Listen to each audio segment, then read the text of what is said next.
Olá, bem-vindos a mais uma exploração profunda aqui com a gente.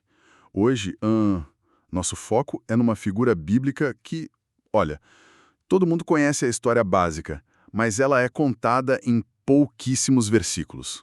Abel. Isso mesmo. Temos aqui um estudo teológico recente bem interessante que busca ir além, sabe?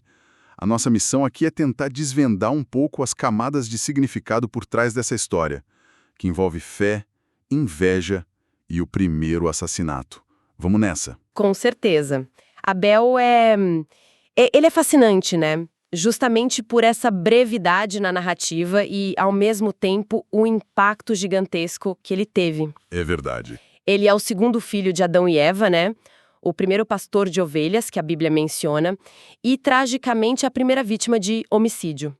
Acaba virando o arquétipo do mártir justo. E o contraste com o irmão Caim é gritante desde o começo, né? Totalmente. Define muito do que a gente entende sobre Abel, esse contraste. Então, vamos começar situando ele.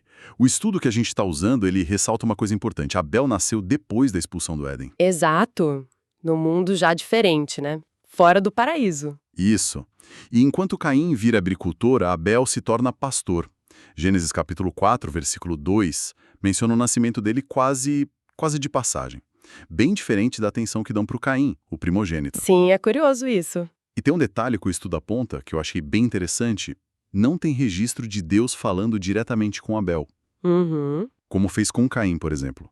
E essa ausência de diálogo registrado, ela é intrigante, né?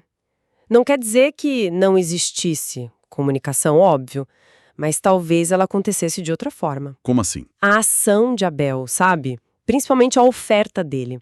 Isso sugere uma conexão muito profunda, uma fé genuína, mesmo sem palavras diretas ali registradas na escritura. Entendi. Ele nasce nesse mundo já caído, né? Fora do jardim. E a vida dele parece que é definida por essa busca de agradar a Deus através dos atos, dessa devoção, que é meio silenciosa, mas muito potente. Faz sentido. E para entender melhor essa dinâmica toda, o estudo leva a gente a olhar para a família, né? A primeira família. Fundamental. Temos Adão e Eva, claro, os pais de toda a humanidade, segundo a tradição judaico-cristã, a desobediência deles lá no Éden, que na teologia cristã é o que introduz o pecado no mundo. Exatamente. E os filhos deles, eles começam duas trajetórias bem distintas, né? Caim, o primogênito, agricultor. Depois do conflito com Abel, ele segue um caminho de tipo afastamento de Deus. Sim, ele funda uma cidade, né? E a linhagem dele acaba associada na narrativa bíblica à violência, ao orgulho. Lameque é um exemplo disso. Isso. E aí, depois da morte de Abel, nasce Sete. 7. E Adão e Eva veem ele como uma dádiva, quase um substituto, né? E aqui tem um ponto que o estudo destaca muito. A linhagem de Sete é apresentada como aquela que escolhe seguir a Deus. Ah, interessante. Dela vem personagens como Enoque, que andou com Deus, e Noé, claro. A fonte bíblica até diz que foi na geração do filho de Sete que os homens começaram a invocar o nome do Senhor. Nossa, essa divisão é muito clara desde o começo, então. É uma bifurcação fundamental, sim. A narrativa já estabelece esse contraste. Dois caminhos possíveis para a humanidade depois do Éden. Um de distanciamento, outro de busca por reconexão. E as escolhas de Caim e Sete, elas vão moldando o resto da história ali em Gênesis. Totalmente. É um tema que aparece sempre. As consequências das escolhas individuais passando pelas gerações. E isso leva a gente pro evento central da história de Abel, né? A oferta e o assassinato. O clímax da história deles? Gênesis 4 descreve os dois irmãos trazendo ofertas. Caim traz o fruto da terra. Abel. Abel traz das primícias do seu rebanho e da sua gordura. Exato. O texto diz que Deus agradou-se de Abel e de sua oferta, mas não na de Caim. E aqui talvez esteja o primeiro grande ponto de discussão que o estudo aprofunda. Por quê? Por que essa diferença? É a pergunta de 1 milhão, né? E a interpretação mais forte, que tem apoio lá no Novo Testamento, principalmente em Hebreus, capítulo 11, versículo 4, ela não foca no tipo de oferta. se era animal ou vegetal. Ah, não é isso. Não é o principal, segundo essa leitura. O ponto-chave teria sido a disposição interior, a fé. A fé. Hebreus diz que Abel ofereceu pela fé. Ele trouxe as primícias, a gordura, quer dizer, o melhor, o mais valioso. Isso indicava uma entrega sincera, reverente, confiante em Deus. Não era só cumprir um ritual, sabe? Era uma expressão de devoção real. Entendi. Então, a qualidade estava no coração de quem oferecia, muito mais do que no produto em si. Isso explicaria a rejeição da oferta de Caim? Exatamente. A narrativa sugere que a atitude de Caim não tinha essa mesma qualidade de fé de entrega total. A rejeição de Deus, então, não seria algo arbitrário, mas uma resposta à condição interna dele mesmo. Faz sentido. E a reação de Caim meio que confirma isso, né? Em vez dele, sei lá, refletir, buscar corrigir, ele se enche de ira. De inveja. E Deus ainda tenta conversar com ele. Gênesis 4, versículos 6 e 7. É um diálogo impressionante. Deus alerta Caim que o pecado jaz à porta e que ele precisava dominar esse pecado. É um chamado à responsabilidade, né? Uma chance de mudar o rumo. Uma chance Que Caim ignora completamente. Pois é, ele convida Abel para o campo e o mata. É o primeiro assassinato. A primeira vez que o pecado, que antes era só uma possibilidade ali à porta, se concretiza de forma tão brutal e entre irmãos. Terrível. E Abel se torna, nesse ato, o primeiro mártir. A primeira testemunha justa que é silenciada pela violência. Aquela imagem do sangue de Abel clamando da terra, Gênesis 4:10, é de uma força... Incrível, né? E como o estudo ressalta, essa imagem ecoa pela Bíblia inteira. O próprio Jesus usa ela séculos depois lá em Mateus 23. Ele chama Abel de justo, né? Sim, o justo Abel. E coloca o sangue dele como o primeiro numa longa linha de sangue inocente que foi derramado ao longo da história. Isso realmente solidifica Abel como esse arquétipo, então? Exato. O inocente que sofre por causa da sua retidão. Vítima, não só da violência física, mas da inveja, da incapacidade do outro de lidar com a aceitação divina que ele mesmo não conseguiu. E o clamor do sangue representa essa busca por justiça que não acaba com a morte. Perfeito, uma demanda que transcende. Essa história, apesar de curta, é tão densa. É natural que tenha gerado muita reflexão até. Elaborações posteriores, né? O estudo menciona como Abel aparece em textos judaico-cristãos antigos que não entraram no cânone oficial. Os apócrifos. Sim, é fascinante ver isso. Esses textos mostram como a história continuou viva, sabe?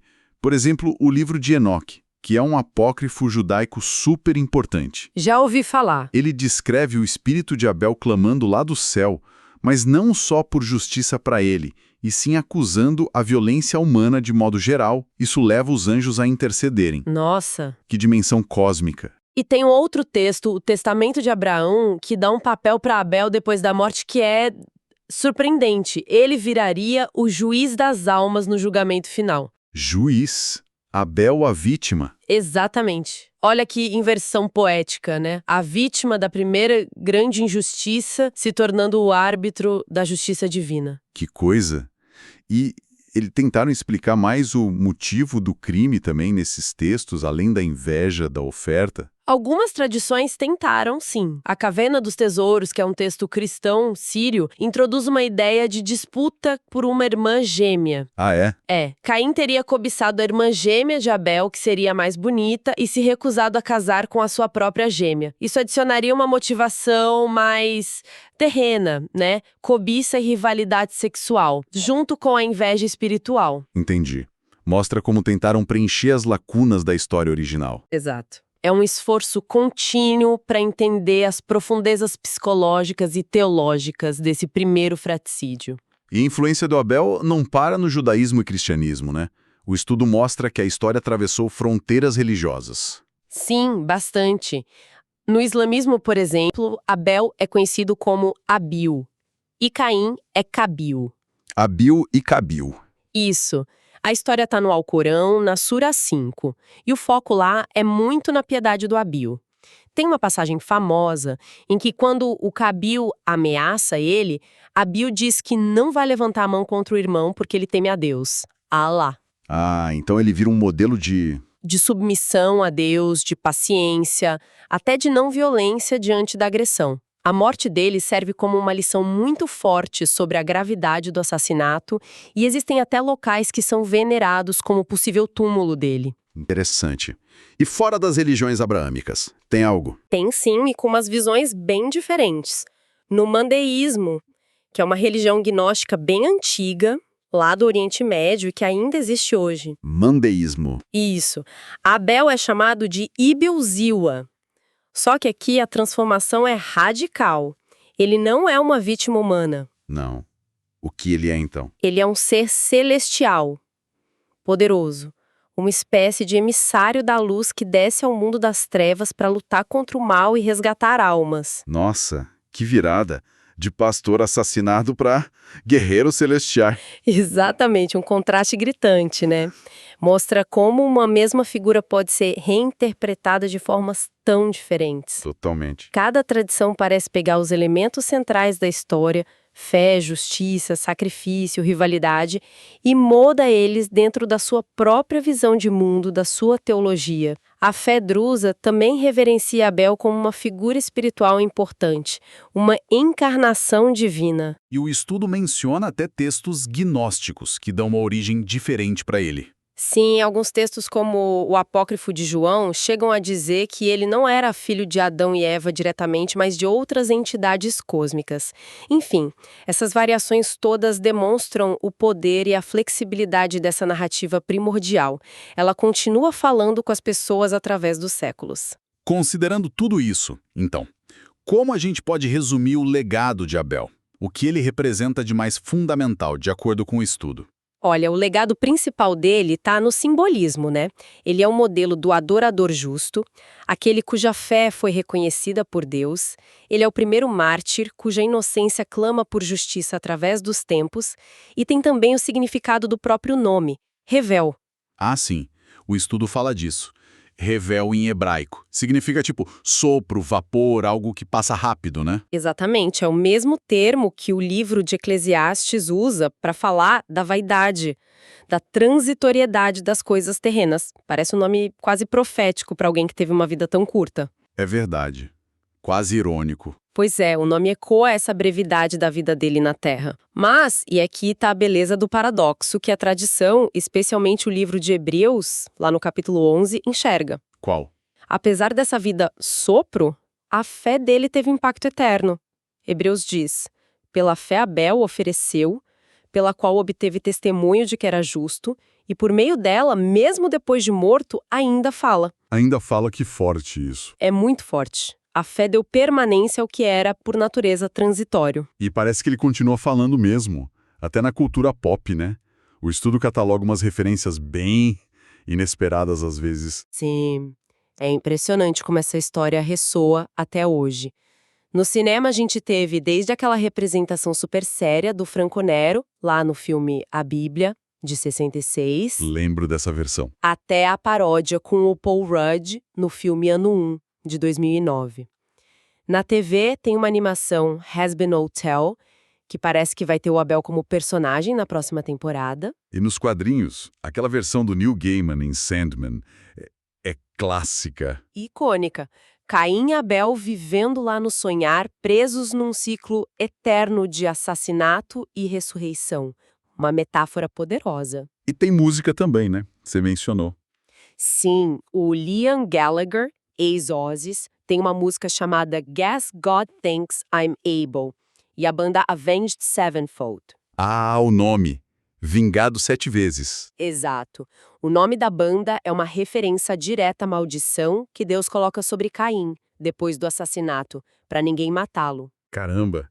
Essas referências mostram como os temas centrais, inocência, inveja, justiça, as consequências do primeiro ato de violência continuam nos fascinando, né? Sem dúvida. Seja de forma séria, trágica ou até cômica, como na paródia, a cultura continua a explorar essa dinâmica fundamental, o justo e o invejoso. a fé que é aceita e a que é rejeitada. Isso mostra a profundidade arquetípica da história. Ela toca em algo muito básico da experiência humana. Então, para a gente ir fechando, recapitulando o que esse estudo nos trouxe, Abel é bem mais que só a primeira vítima. Ele é um símbolo muito potente da fé autêntica, da retidão que Deus reconhece e também das consequências trágicas da inveja humana. Exato. A história dele não só moldou as narrativas bíblicas que vieram depois, mas atravessou religiões e continua a inspirar a cultura até hoje. Isso. A brevidade da vida dele contrasta de forma impressionante com a imensidão do legado simbólico. Ele representa o justo sofredor, aquele cuja conexão com o divino se manifesta em atos de fé genuína, mesmo que silenciosos, né? Sem palavras registradas. E talvez para terminar mesmo, uma reflexão que o estudo meio que aponta, ligando de novo com o nome Evel, sopro. Se a vida dele foi tão passageira, um vapor, mas a fé fez com que ele fosse lembrado para sempre e ainda falasse. Talvez a mensagem mais profunda não seja só sobre a tragédia da morte, mas sobre o poder que tem uma fé vivida com integridade. Mesmo uma existência que parece transitória, um sopro, quando ela é marcada por essa confiança genuína em Deus, ela pode deixar um eco que perdura. Pode ter um valor que é reconhecido como eterno pelo divino, transcendendo a própria finitude. Uma vida que, mesmo silenciada pela violência, continua a dar testemunho. Fica aí a reflexão para a gente pensar. Uma reflexão poderosa mesmo para fechar nossa análise. Muito obrigado pela companhia de todos nessa exploração sobre a figura de Abel. Obrigada. Até a próxima.